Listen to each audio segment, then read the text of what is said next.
ನಮಸ್ಕಾರ ವೀಕ್ಷಕರೇ, ನಿಮಗೆಲ್ಲರಿಗೂ ನನ್ನ ಯೂಟ್ಯೂಬ್ ಚಾನಲ್ಗೆ ಸ್ವಾಗತ.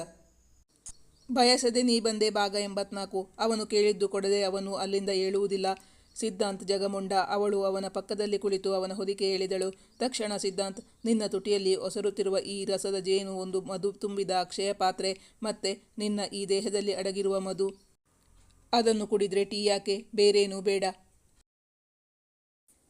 ಫೋನ್ನಲ್ಲಿ ಸಂಭಾಷಣೆ ನಡೆಯುತ್ತಿದ್ದುದರಿಂದ ಸಾರಿಕಾಗೆ ತಂಗಿಯ ಮುಖಭಾವನೆಯೇನೂ ಗೊತ್ತಾಗಲಿಲ್ಲ. 2 ದಿನಕ್ಕೊಮ್ಮೆ ಆದರೂ ತಪ್ಪದೆ ಬರ್ತಾ ಇದ್ದ ಸಾನು ಯಾಕೆ ಬರ್ತಾ ಇಲ್ಲ ಅಂತ ಅಮ್ಮ, ದೀಪು ಎಲ್ಲ ಕೇಳ್ತಾ ಇದ್ರು. ನಮ್ಮ ಚಿನ್ನುಮರಿಗೂ ಕರೆಗಂಟೆ ಸದ್ದಾಗುತ್ತಲೇ ನೀನು ಬಂದೇನು ಅಂತ ನೋಡ್ತಿರ್ತಾಳೆ. ಈಗ 2 ದಿನಗಳಿಂದ ಸಿಕ್ಕಾಪಟ್ಟೆ ಹಠ ಮಾಡೋಕೆ ಶುರು ಮಾಡಿದ್ದಾಳೆ. ನೀನು ಇವತ್ತು ಬರಲಿಲ್ಲ ಅಂದರೆ ನಾನೇ ಮಗಳ ಜೊತೆ ನಿಮ್ಮ ಮನೆಗೆ ಬಂದ್ಬಿಡ್ತೀನಿ. ತಂಗಿ ತನ್ನ ಮಾತಿನಿಂದ ನೊಂದುಕೊಂಡೇ ಬಾರದಿರುವುದು ಎಂದು ಸಾರಿಕಾಳ ಒಳಮನಸ್ಸು ಹೇಳುತ್ತಿತ್ತು. ಅದಕ್ಕಾಗಿ ಹೇಳಿದ್ದಳು, ಆಯಿತು ಬನ್ನಿ. ನಿನ್ನೆ ನಾನು ಸಿದ್ಧಾಂತ್ ಜೊತೆ ಶಾಪಿಂಗ್ ಹೋಗಿದ್ದಾಗ ಒಂದು ಫ್ರಾಕ್ ತುಂಬ ಇಷ್ಟ ಆಯಿತು ನಾನು ಪಾಪುಗೆ ಅಂತ ಅದನ್ನು ಖರೀದಿಸಿದ್ದೆ. ಆ ಡ್ರೆಸ್ಸಲ್ಲಿ ನಿನ್ನ ಮಗಳು ಹೇಗೆ ಕಾಣ್ತಾಳೆ ಅಂತ ನೋಡಬೇಕು ಅನ್ನಿಸ್ತಾ ಇದೆ. ಅಮ್ಮನು ನಮ್ಮನೆಗೆ ಬಾರದೆ ತುಂಬ ದಿನ ಆಯಿತು. ಅಮ್ಮನನ್ನು ಕರ್ಕೊಂಡು ಬಾ. ಇವತ್ತು ಮಧ್ಯಾಹ್ನದ ಊಟ ನಮ್ಮನೇಲಿ. ಅವರನ್ನೇ ತಮ್ಮ ಮನೆಗೆ ಆಹ್ವಾನಿಸಿದ್ದಳು ಸನಿಹಾ. ಫೋನ್ ಕರೆ ಸ್ಥಗಿತಗೊಳಿಸಿದ ಬಳಿಕ ಅಡಿಗೆಗೆ ಬೇಕಾದ ಸಾಮಾನುಗಳನ್ನೆಲ್ಲ ಜೋಡಿಸಿಡತೊಡಗಿದಳು. ಅಂದು ಭಾನುವಾರವಾದ್ದರಿಂದ ಸಿದ್ಧಾಂತ್ ಕೂಡ ಮನೆಯಲ್ಲಿಯೇ ಇದ್ದ. ಅವನಿಗೆ ಆ ವಾರವಿಡೀ ಕೆಲಸದ ಒತ್ತಡ ತುಂಬ ಜಾಸ್ತಿ ಇತ್ತು. ಕೆಲವೊಂದು ದಿನ ರಾತ್ರಿ 1 ಗಂಟೆಯಾದರೂ ಅವನ ಕೆಲಸ ಮುಗಿಯುತ್ತಿರಲಿಲ್ಲ. ಅದೇ ಕಾರಣದಿಂದಾಗಿ ಸನಿಹಾ ಒಂಟಿತನ ಅನುಭವಿಸುತ್ತಿದ್ದಳು. ವಾರವಿಡೀ ಕೆಲಸ ಮಾಡಿದ್ದರಿಂದಾಗಿ ಅವನು ಸುಸ್ತಾಗಿ ಬಿಟ್ಟಿದ್ದ. ಹಿಂದಿನ ದಿನ ರಜವಾದರೂ ಶಾಪಿಂಗ್ ಎಂದು ಇಡೀ ದಿನ ಅಲೆದಾಡಿದ್ದರು. ಬೆಳಗ್ಗೆ 8 ಗಂಟೆಗೆ ಎಚ್ಚರವಾದರೂ ಅವನಿಗೆ ಹಾಸಿಗೆ ಬಿಟ್ಟೇಳಲು ಮನಸ್ಸೇ ಬಂದಿರಲಿಲ್ಲ. ಅವನು ಮಲಗಿದಲ್ಲಿಂದಲೇ ಪತ್ನಿಯ ಕೆಲಸಗಳನ್ನು ವೀಕ್ಷಿಸುತ್ತಿದ್ದ. ಆತುರಾತುರವಾಗಿ ಅಡುಗೆ ಮನೆಗೆ ಹೋಗಿ ಅಲ್ಲಿ ಏನೋ ಕೆಲಸ ಮಾಡಿ ಮತ್ತೆ ತನ್ನತ್ತ ಬಂದ ಪತ್ನಿಯನ್ನು ಆಶ್ಚರ್ಯದಿಂದಲೇ ನೋಡುತ್ತಿದ್ದ ಸಿದ್ಧಾಂತ್. ಅವಳ ಮುಖ ನಿರ್ಮಲವಾಗಿ ಸಂತೋಷವಾಗಿದ್ದುದನ್ನು ಕಂಡು ಅವಳನ್ನು ಪ್ರಶ್ನಿಸಿದ, ಏನು ಬೆಳಗ್ಗೆ ಬೆಳಗ್ಗೆನೇ ಏನಾದರೂ ಗುಡ್ ನ್ಯೂಸ್ ಸಿಕ್ತಾ? ಅಮ್ಮ ಅವರು ಇವತ್ತು ತುಂಬ ಖುಷಿಲಿದ್ದೀರಾ? ಆ ಖುಷೀಲಿ ನಂಗೇನಾದರೂ ಸಿಗುತ್ತಾ ಎಂದು ಹೇಳುತ್ತಾ ಆಸೆಯ ಕಂಗಳಿಂದ ಅವಳ ರಂಗಾದ ತುಟಿಗಳನ್ನೇ ದಿಟ್ಟಿಸಿದ. ಸಿದ್ಧಾಂತ್, ನಿಂಗೆ ನಿದ್ದೆ ಆದರೆ ಎದ್ದೇಳು. ಬೇಗ ನಿನ್ನ ಕೆಲಸಗಳನ್ನೆಲ್ಲ ಮುಗಿಸ್ಕೊಂಡು ಬಾ. ಇವತ್ತು ಮನೆಗೆ ಗೆಸ್ಟ್ ಬರ್ತಾ ಇದ್ದಾರೆ. ಅವರಿಗೋಸ್ಕರ ಇವತ್ತು ಸ್ಪೆಷಲ್ ಆಗಿ ಅಡುಗೆ ತಯಾರಿ ಮಾಡಬೇಕಾಗಿದೆ. ಸಿದ್ಧಾಂತ್, ನಂಗೀಗ ಅದಕ್ಕೆಲ್ಲ ಟೈಮ್ ಇಲ್ಲ. ನಾನು ನಿಂಗೊಂದು ಲಿಸ್ಟ್ ಮಾಡಿ ಕೊಡ್ತೀನಿ, ಅದನ್ನು ತಂದ್ಕೊಡ್ಬೇಕು. ಆದರೆ ಅವಳ ಮಾತು ಕೇಳಲು ಸಿದ್ಧಾಂತ್ ರೆಡಿ ಇರಲಿಲ್ಲ. ಅವನಿಂದ ತನಗೇನಾದರೂ ಸಹಾಯ ಸಿಗಬಹುದೇ ಎಂಬ ನಿರೀಕ್ಷೆಯಲ್ಲಿದ್ದಳು ಸನಿಹಾ. ಸಾನು, ವಾರಪೂರ್ತಿ ಕಷ್ಟಪಟ್ಟು ದುಡಿದಿದ್ದೀನಿ. ಇವತ್ತೊಂದಿನ ಆರಾಮಾಗಿ ನಿನ್ನ ಜೊತೆ ಹಾಯಾಗಿ ಮಲ್ಕೊಳ್ಳೋಣ ಅಂದರೆ ನೀನು ಅದ್ಯಾವಾಗಲೋ ನನ್ನ ಬಿಟ್ಟು ಎದ್ದು ಹೋಗ್ಬಿಟ್ಟೆ. ಈಗ ಬೆಳಗಾಯಿತು ಅಂತ ಅಂದವರು ಯಾರು? ಅದಕ್ಕಾಗಿಯೇ ನಾನು ಬೆಡ್ರೂಮ್ ಕಿಟಕಿಗೆ ದಪ್ಪ ಕರ್ಟನ್ ಹಾಕಿರೋದು. ನೀನು ಇಲ್ಲಿ ನನ್ನ ಪಕ್ಕ ಬಂದರೆ ಕತ್ತಲು ಅಂತ ತೋರಿಸ್ತೀನಿ. ಅವನಿನ್ನು ಮುಸುಕು ಬೀರಿ ಮಲಗುವ ಯೋಚನೆಯಲ್ಲಿಯೇ ಇದ್ದ. ಆಸೆಯಿಂದ ಅವಳತ್ತಲೇ ನೋಡುತ್ತಿದ್ದ ಸಿದ್ಧಾಂತ್. ಅವಳು ಅವನ ಬಳಿ ಬರದೆ ದೂರವೇ ನಿಂತುಕೊಂಡಿದ್ದಳು. ಅವನ ಬಳಿ ಬಂದರೆ ಅವನು ತನ್ನನ್ನು ಬಿಡುವುದಿಲ್ಲ. ಅವನ ತುಂಟತನದ ಪರಿಚಯವಿತ್ತಲ್ಲ. ಸಿದ್ಧಾಂತ್, ನೀನು ಎದ್ರೆ ನಿಂಗೆ ಟೀ ಮಾಡಿಕೊಡ್ತೀನಿ, ಇಲ್ಲಾಂದರೆ ನಾನು ಬೇರೆ ಕೆಲಸಕ್ಕೆ ಹೋಗ್ತೀನಿ ಎಂದು ನಸು ಮುನಿಸಿನಿಂದಲೇ ಹೇಳಿದಳು ಸನಿಹಾ. ಸಿದ್ಧಾಂತ್ ಮಲಗಿದಲ್ಲಿಂದಲೇ ಅವಳತ್ತ ಕೈ ಚಾಚಿದ. ಅವಳು ಮತ್ತು ದೂರ ಸರಿದಳು. ಅವಳು ತನ್ನ ಕೈಗೆ ಎಟಕದ್ದರಿಂದ ಅವನು ಅವಳನ್ನು ಹೆದರಿಸಲೆಂಬಂತೆ, ಒಂದು ದಿನ ಟೀ ಕುಡೀದೇ ಇದ್ರೆ ಏನೂ ಆಗಲ್ಲ ನಂಗೆ. ಟೀ ಬೇಡ, ಬೇರೇನೇ ಬೇಕು. ಸಾನು, ನಾನು ಕೇಳಿದ್ದು ನೀನು ಕೊಟ್ಟಿಲ್ಲ ಅಂದರೆ ನಾನು ಎದ್ದೇಳೋದೇ ಇಲ್ಲ. ಮೊಂಡನಂತೆ ಅವನು ಮುಸುಕು ಬೀರಿ ಮಲಗಿಕೊಂಡ. ಅವರು ಮನೆಗೆ ಬರುವ ಮೊದಲೇ ಅವಳಿಗೆ ತರಕಾರಿ ಹಣ್ಣುಗಳೆಲ್ಲ ತರಬೇಕಾಗಿತ್ತು. ಅವನೊಂದಿಗೆ ಸರಸವಾಡಿಕೊಂಡು ಕೂರುವಷ್ಟು ಸಮಯವಿರಲಿಲ್ಲ ಸನಿಹಾಗೆ. ಆದರೆ ಅವನು ಕೇಳಿದ್ದು ಕೊಡದೆ ಅವನು ಅಲ್ಲಿಂದ ಏಳುವುದಿಲ್ಲ. ಸಿದ್ಧಾಂತ್ ಜಗಮುಂಡ ಎಂದು ಅವಳಿಗೆ ಗೊತ್ತಿತ್ತು. ಅವಳು ಅವನ ಪಕ್ಕದಲ್ಲಿ ಕುಳಿತು ಅವನ ಹೊದಿಕೆ ಎಳೆದಳು.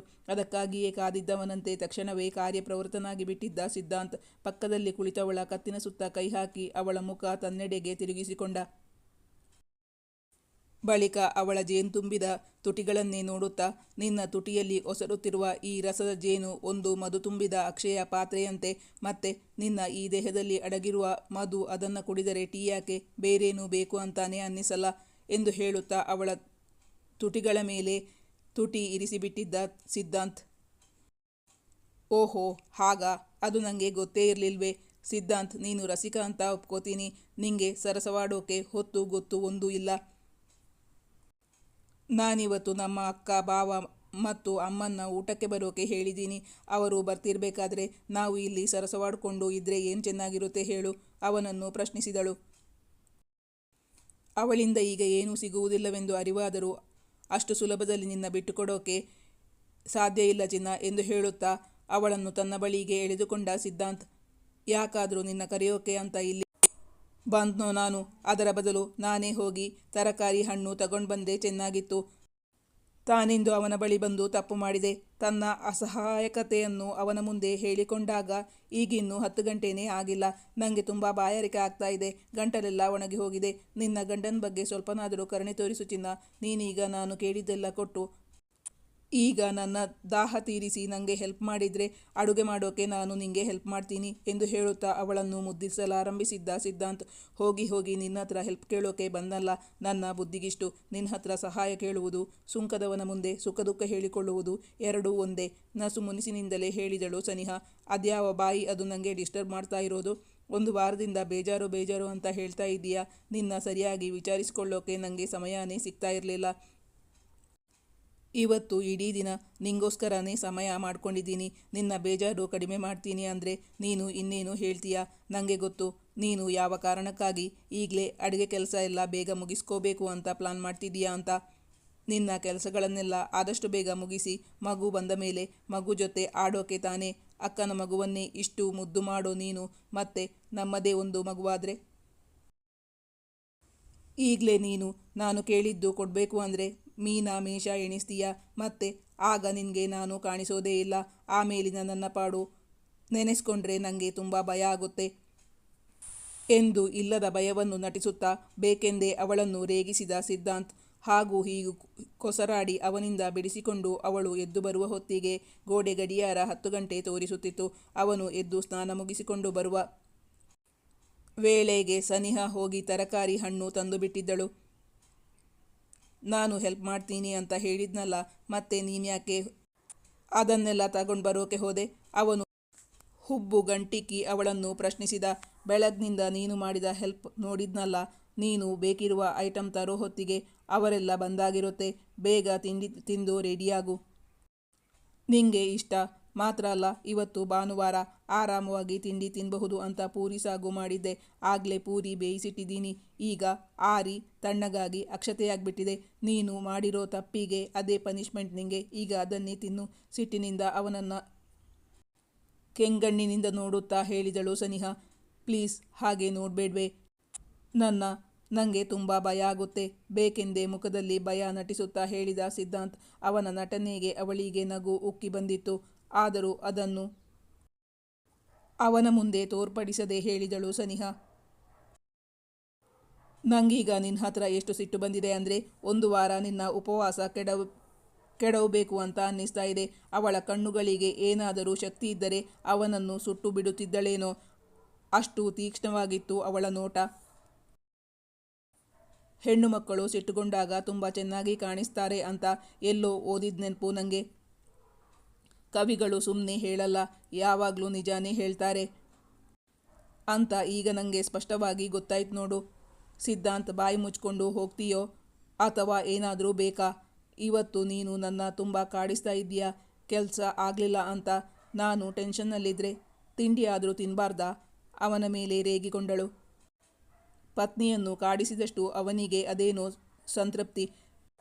ಈಗ ತಾನೇ ನೀನೇ ಹೇಳಿದ್ಯಲ್ಲ ಉಪವಾಸ ಕೆಡವ್ತೀನಿ, ಅದು ಈಗಿನಲೇ ಸ್ಟಾರ್ಟ್ ಆಗಲಿ ಅಂತ ಸುಮ್ಮನೆ ಇದ್ದೀನಿ. ಅವನ ಕಣ್ಣುಗಳಲ್ಲಿ ತುಂಟತನ ಮಿನುಗುತ್ತಿತ್ತು. ಅವಳ ಕೈಯಿಂದ ಒದೆ ಬೀಳುವವರೆಗೂ ಅವಳನ್ನು ರೇಗಿಸುತ್ತಲೇ ಇರುತ್ತಿದ್ದ ಸಿದ್ಧಾಂತ್. ಆದರೆ ಇಂದೇಕೋ ಸನಿಹಾಗೆ ಅವನಿಗೆ ಹೊಡೆಯುವ ಮನಸ್ಸಿರಲಿಲ್ಲ. ಬದಲಾಗಿ ಅವಳ ಕಣ್ಣುಗಳು ತುಂಬಿತ್ತು. ಅವಳಲ್ಲಾಗುತ್ತಿದ್ದ ಬದಲಾವಣೆ ಕಂಡ ತಕ್ಷಣವೇ ಸಾರಿ ಚಿನ್ನ, ಈಗಲೇ ತಿಂಡಿ ತಿಂತೀನಿ ಎಂದು ತಿಂಡಿ ತಟ್ಟೆಗೆ ಕೈ ಹಾಕಿದ್ದ ಸಿದ್ಧಾಂತ್. ಅಷ್ಟರಲ್ಲಿ ಸುಲೋಚನಾ ಅವರು ಕರೆ ಮಾಡಿದ್ದರು. ಪಾಪು ಇದೀಗ ತಾನೇ ನಿದ್ದೆ ಮಾಡಿಬಿಟ್ಟಿದ್ದಾಳೆ. ಅವಳು ಎದ್ದ ಬಳಿಕ ಬರ್ತೀವಿ. ಅರೆ ನಿದ್ರೆಯಲ್ಲಿ ಎಬ್ಬಿಸಿ ಕರ್ಕೊಂಡು ಬಂದರೆ ಅವಳು ತುಂಬ ಹಠ ಮಾಡ್ತಾಳೆ. ನಾವು ಬರೋದು 12:30 ಗಂಟೆ ಆಗಬಹುದು ಅಂದರೆ ಸನಿಹಾಗೆ ಈಗ ಅಡುಗೆ ಮಾಡಲು ಬೇಕಾದಷ್ಟು ಸಮಯ ಸಿಕ್ಕಿತ್ತು. ಮಾತು ಕೊಟ್ಟಂತೆ ಸಿದ್ಧಾಂತ್ ಅವಳಿಗೆ ಅಡುಗೆ ಕೆಲಸದಲ್ಲಿ ಸಹಾಯ ಮಾಡಿದ್ದ. ಸಿದ್ಧಾಂತ್ಗೆ ಮೊದಲಿನಿಂದಲೂ ಒಂಟಿಯಾಗಿ ಬೆಳೆದಿದ್ದರಿಂದ ಅಡುಗೆ ಮಾಡಿ ಚೆನ್ನಾಗಿ ಅಭ್ಯಾಸವಿದ್ದುದರಿಂದ ಸನಿಹಾಗಿಂತ ಬೇಗ ತರಕಾರಿ ಹೆಚ್ಚಲು ಅಡುಗೆ ಮಾಡಲು ಬರುತ್ತಿತ್ತು. ಮಾತ್ರವಲ್ಲ, ಆಗಾಗ ಅವನಿಂದ ಬಿಸಿ ಬಿಸಿಯಾಗಿ ಸಿಹಿಮುತ್ತು ಸಿಗುತ್ತಿತ್ತು ಸನಿಹಾಗೆ. ಅವರು ಬರುವ ಮೊದಲೇ ಕೆಲಸ ಮುಗಿಸಿದ ಬಳಿಕ ಸಿದ್ಧಾಂತ್ ಹೇಳಿದ, ಈಗ ನಾನು ಮಾಡಿರುವ ಸಹಾಯಕ್ಕೆ ನನಗೆ ಕೂಲಿ ಕೊಡ್ತೀಯಾ? ಅದೆಲ್ಲ ನಿಂಗೆ ಮೊದಲೇ ಅಡ್ವಾನ್ಸ್ ಆಗಿ ಕೊಟ್ನಲ್ಲ, ನಾನು ಕೊಟ್ಟಿದ್ದೆಲ್ಲ ನಿಂಗೆ ಜ್ಞಾಪಕದಲ್ಲೇ ಇರಲ್ಲ ಎಂದು ಹುಸಿ ಮುನಿಸಿನಿಂದ ಹೇಳಿದರೂ ಅವನ ಕೆನ್ನೆಗಳನ್ನು ತನ್ನತ್ತ ಬಾಗಿಸಿ ಅವನ ಆಸೆಯನ್ನು ಈಡೇರಿಸಿದ್ದಳು ಸನಿಹಾ. ಆದರೆ ಅವನು ಅದರಿಂದ ತೃಪ್ತನಾಗದೆ ಮೃದುವಾಗಿ ಅವಳ ತುಟಿಗಳ ಮೇಲೆ ತನ್ನ ತೋರು ಬೆರಳಿನಿಂದ ಸವರಿದ. ಅವನಿಂಗಿತ ಅವಳಿಗೆ ಅರ್ಥವಾಗಿತ್ತು. ಆದರೆ ಅಷ್ಟರಲ್ಲಿ ಕರೆಗಂಟೆ ಸದ್ದಾಗಿತ್ತು. ಅವರು ಬಂದ್ರು ಅಂತ ಕಾಣಿಸುತ್ತೆ ಎಂದು ಹೇಳುತ್ತಾ ಉತ್ಸಾಹದಿಂದ ಹಾರು ನಡಿಗೆಯಲ್ಲಿ ಬಾಗಿಲಿನತ್ತ ಹೊರಟಳು ಸನಿಹಾ ಬಾಗಿಲು ತೆಗೆಯುತ್ತಿದ್ದಂತೆಯೇ ಅವಳ ದೃಷ್ಟಿ ಅಕ್ಕನ ಕೈಯಲ್ಲಿದ್ದ ಮಗುವಿನತ್ತ ಹೊರಳಿತು. ಮಗುವಿಗೆ ಈಗ 8ನೇ ತಿಂಗಳು ನಡೆಯುತ್ತಿತ್ತು.